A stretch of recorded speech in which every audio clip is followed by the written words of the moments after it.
Tonight, parents of children swept away by floodwaters in the Texas Hill Country are pleading with state legislators to make meaningful change. Several parents testified at the state capitol today saying they had no idea their children were in danger. Amanda Henderson listens to the heartbreaking pleas from those devastated parents. One Camp Mystic parent after another testifying in Austin today. This loss is one no parent should have to endure. Some holding photos of their children and playing their music, others telling their story. My goodbye with Molly is something I will never forget. She grabbed me by both arms and she looked me directly in the eye. No less than 10 times with eye contact I had never experienced from this little girl. She said, "I love you, Dad."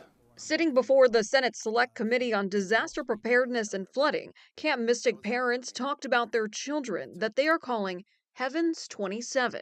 I'm the father of Lucy Dillon from Houston, Texas. Each family discusses their daughter's life and the unimaginable loss through their death.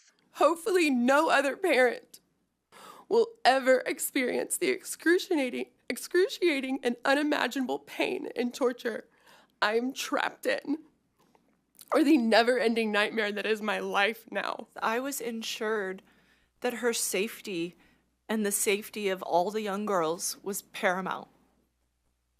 I ask you, what could have been more important than that? Nothing, says Cece Williams Stewart. But that assurance was betrayed. Obvious common sense safety measures were absent. In the weeks since raging floodwaters swept through Texas, killing more than 130 people, there have been calls for change, especially for summer camps. Official plans at most camps are to stay in place. The girls who died here were the ones that followed that plan. These children were put to sleep in a floodplain with no plan for a flood. The Camp Mystic was completely unprepared for the flooding that cost my daughter her life. This is not the first flood, and it certainly won't be the last. How did things go so wrong?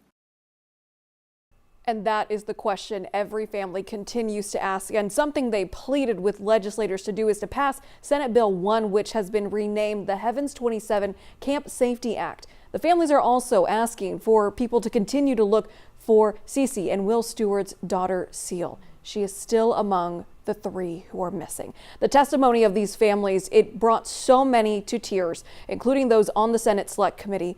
Take a listen to State Senator Lois Kolkhorst.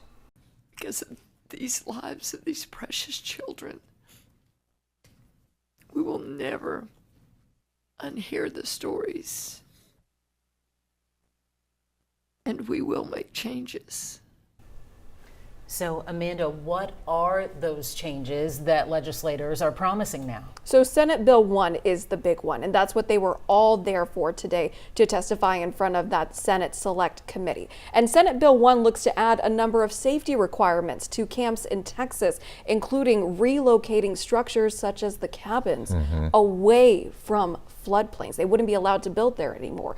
And so many of these families who were testifying today, Len and me, if you can believe this, they said they were unaware that these cabins were even in floodplains to begin with. Some of these parents having stayed in those same cabins themselves as children. Yeah, I know you spent many days there covering this story. Thank you for the update.